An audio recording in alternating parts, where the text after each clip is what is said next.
There's no denying the massive impact Spawn had during the 90s. Not only did the character act as the face of the industry-defining company known as Image Comics, but Spawn was also just everywhere. He had this undeniable presence due to Todd McFarlane's influence on pushing this character to places that went beyond the pages of his comics. We're talking about clothing, movies, and of course, toys. Lots and lots of toys. But me being me, there's one form of art that will eternally call my name for as long as I breathe. Video games. The superhero from hell is no stranger to video games.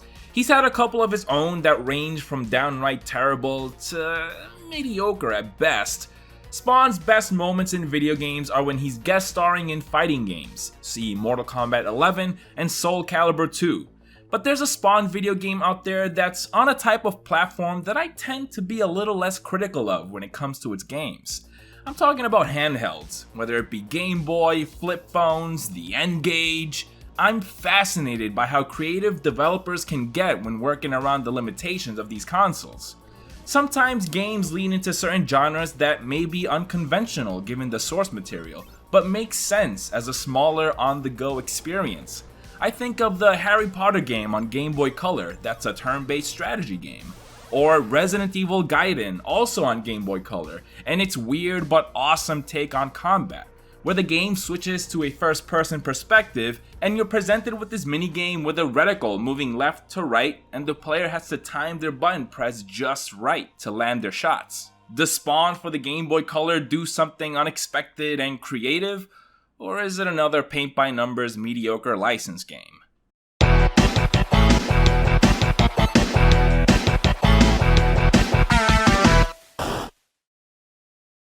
Spawn for the Game Boy Color was released on September 5th. Whoa, wait a minute. Spawn for the Game Boy Color was released on Spawn-tember 15th, 1999, developed and published by Konami. If there's anyone you'd want to develop a video game, it's Konami. Sure, nowadays Konami doesn't have the best reputation, but this is Konami during the 90s. We're talking about Turtles in Time, Castlevania, Contra 3. These guys were at the top of their game. There's no way this Spawn game can fail. The game opens with beautiful 8-bit artwork of Spawn overlooking a dark and moody city skyline, his long cape flowing in the wind as lightning strikes in the background. The tone is set just right. The team should really be commended for making the most out of the Game Boy Color, given its limitations. Afterwards, we get a montage of floating heads featuring key characters of the Spawn comics.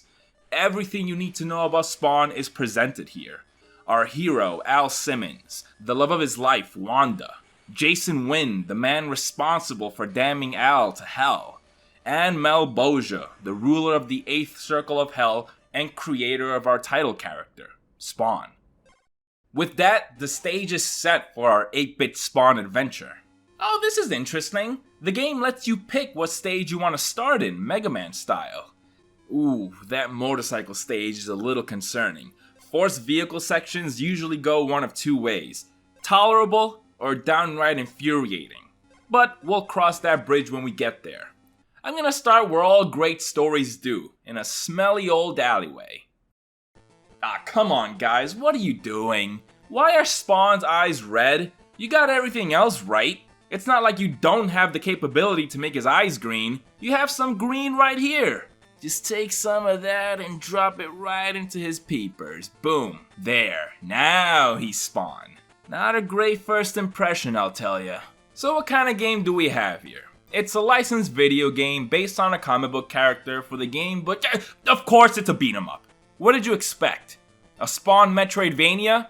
No, because that would actually be awesome. So yeah, it's another side-scrolling brawler where you simply have to make it to the other side of the level as you jump on platforms with clunky controls and beat up bad guys, such as Fidel Castro, Among Us crew members, and that's a penis. I'm not the only one seeing this, am I? Rated E, huh? What's the E for? Extra penis?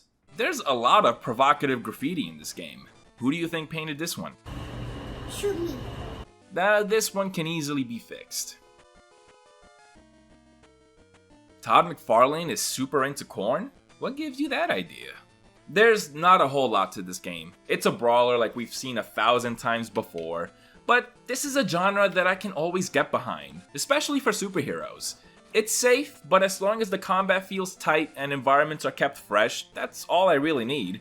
Spawn on GBC more or less delivers in that regard. His melee attacks are very basic but responsive, and enemy hitboxes are easy to gauge. There are weapons scattered around levels like pistols and machine guns, which are Spawn essentials. Merry Christmas, you filthy animal! Health pickups are plentiful in the form of these cute little Spawn logos. These will fill up the iconic magic meter as seen in Spawn comics. You know, that thing. Yeah. Honestly, I hate when Spawn video games use this number meter to represent your magic or health reserve. I can't tell if I'm good or too low on magic. 2504? Is that good? Should I be concerned? Does it work like a watch? Do I get another point over here for every 60 points over there? I don't know, man. Don't make me do math. Just give me a big dumb bar. Despite this game's very basic gameplay, there's actually quite a bit here for hardcore Spawn fans to enjoy. Mainly just a bunch of villains from the comics to fight. Every stage has a mid-level boss fight and an end-level boss fight. All of these are really straightforward and don't really offer much in terms of strategy, but it was kinda cool seeing Z-level villains from the comics. To be fair, anyone that's not Violator or Malboja is a Z-level villain from the Spawn comics. Overkill is awesome though, I'm happy to see him here. I wish he stuck around longer in the comics. Tremor, look at this guy's goofy ass walk. I think Tremor's design is awesome. When he was introduced, I thought he was gonna be the first of many demonic foes Spawn would be facing off against. But plot twist, he's actually not a demon, but instead a former Mafia member who was used as a guinea pig for a super soldier experiment. The demonic appearance is a result of that, and thematically appropriate purely by coincidence, I guess. Unfortunately, he's another character that came and went. But get this game has fully voiced dialogue. That's kind of a big deal for a Game Boy Color game. I mean, sure, I've played a few games that have a brief digitized voice recording on a start menu or something like that, but to have a voice-acted exchange between two characters that you can actually understand, this is the first Game Boy game I've played that has something like this. And considering this is a run-of-the-mill licensed beat-em-up, the voice acting here isn't the worst thing I've heard. Hey, ugly, looking for something? Who are you? What do you want? Me? Just call me Clown. And I want nothing. But you might want to call an ambulance. The voice actor for Spawn here is no Keith David, but this was 1999, just 3 years after Resident Evil. And we've all heard the standard set by that game. It's Forrest. Oh my god. Okay, I've been dreading this the moment I saw the level select screen. But it's time to jump into the motorcycle level.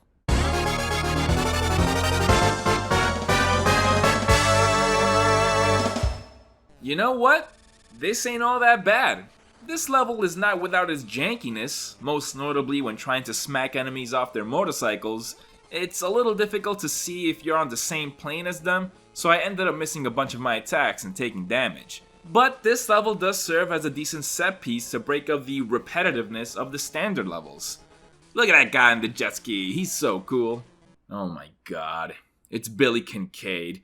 I am so sick of seeing this guy. Why did they try so hard to make Billy Kincaid a recurring villain in the comics? Like he's this deep and complex character. The guy is a child murderer, which is pretty messed up, sure. But that's it. He doesn't say or do anything interesting. He has this ice cream man gimmick and a stupid looking soul patch, but he's no Joker. When he was killed in like issue 5, that should have been the end of him. But here we are over 300 issues later, still trying to make him this iconic foe of Spawn. This boss fight is pretty hilarious though. Why am I just riding a normal looking Yamaha? I can't get that hideous monstrosity from the hit 1997 summer blockbuster Spawn. Oh, check it out, I got my big dumb boot now. This is a detail I thought was pretty cool. At the very beginning of the game, Spawn has his original look as seen in his comic debut, minus the cape. But as you progress, you'll notice that pieces will be added onto his costume, eventually giving us the fully fledged Spawn look with his cape and everything. I wish that this went beyond just being a visual thing though. It would be cool if each new costume piece came along with a new ability. Something like a stomp shockwave attack for Spawn's boot, and the ability to glide with his cape. But no, it's just a visual thing.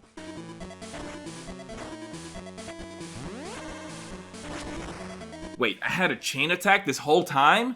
Okay, I guess I should have known because there's a picture of a chain here at the top of the screen, but the game never told me that holding down the B button charges up a chain attack. I often forget how vital reading the game manual was back in the day. This chain attack is pretty damn useful too, especially when trying to kill enemies that are on a platform above you. Since the chain homes in on the nearest enemy and has a generous range, it makes quick work of any goons in your vicinity. Just make sure not to overdo it, because using the chain attack depletes from your magic meter. Again, am I good? Is that too low? I can't tell. Okay, final stage, baby. By the way, I've been playing for maybe 40 minutes at this point. This game does not overstay its welcome, to say the least, which is a plus if you ask me. We're facing the forces of Heaven's army in a big satellite in space. Heaven being mixed with sci-fi elements in the Spawn comics is something I always thought was really silly, but in an endearing sort of way. Yeah, I get it. Angels with advanced tech being more sleek and sexy in comparison to the grimy and edgy aesthetic of Hell. It's dumb, and I get the sense that writers think this is actually clever. It reminds me of the kind of stuff I used to write when I was 13. It's in line with stuff like Darksiders, The Darkness, Constantine. I love that edgy teenager take on Bible studies. Aw yeah, Redeemer! This guy rules. Wait, what, that's it? Oh fuck, he's back! Alright, we got him this time. And that, ladies and gentlemen, wait a minute. Are you ready to go to hell? Try normal mode? I was on easy that whole time? So I don't get the true ending? Oh yeah, that's clever. Default the game to easy and tuck away the difficulty settings in the options menu instead of presenting them to me when starting the story, and then swindle me into giving this game another playthrough. You were always a businessman first, Todd. I don't even know if you're responsible for this choice, but goddammit, your name is on the box, so I'm holding you accountable. Alright, let's run it again. Before making our way into the underworld, we make a pit stop in actual heaven. And why is there a gun laying around here? Are these allowed in heaven? Ah, fucking stupid green angels, piss off! What is a hellspawn doing in heaven? How dare you defile this holy ground? Dude, I don't even know who you are. Are you from the Angela miniseries? Is Angela still a thing here? Aw shit, Spawn's finally in Fortnite. Where are we dropping, boys? Alright, we're finally clad in our full K7 Letha suit. Let's face our inner demons and finally put this to an end. Alright, I guess you took that a little more literal than I intended. I was not expecting a boss fight against Al Simmons. I also don't remember Al Simmons ever wearing a RoboCop suit in the comics. I guess he stole it during that time they hung out in Mortal Kombat. Finally, it's time to face off against the big man himself, Malboja. In a weird boss fight that requires you to push a bunch of Hellspawn onto Malboja's big old beer belly. With Malboja defeated, Spawn returns home and enjoys a beautiful sunset over the New York City skyline. But not before getting sequel baited. Oh no. Man, Spawn just can't get a good video game, huh? Spawn on the Game Boy Color doesn't do anything overly offensive besides tricking you into playing the game twice, but there aren't any obscure or weird level design choices involving key items or puzzles that are not communicated well, resulting in the player becoming confused or frustrated. Your goal is simple: make it to the other end of the level and fight a boss. It is as straightforward as it gets.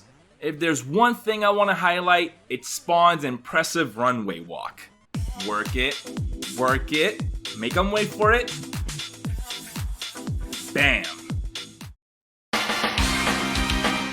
Hey everyone, thank you so much for watching the first entry in this year's Spawntember special. I've been looking forward to this all year, and I can't wait to show you all what I've been working on. I'm also really excited to bring back Pocket Heroes, so expect more reviews of handheld video games. I want to give a special thank you to my buddy Jacob for making the beautiful thumbnail you see for this video here. Just like last year, if you have anything Spawn related you'd like to share during this month, whether it be your own video, fan art, interpretive dance, don't forget to tag me and use the hashtag SpawnTember. I'll see you fellow Hellspawn on the next one, and as always, thanks for watching.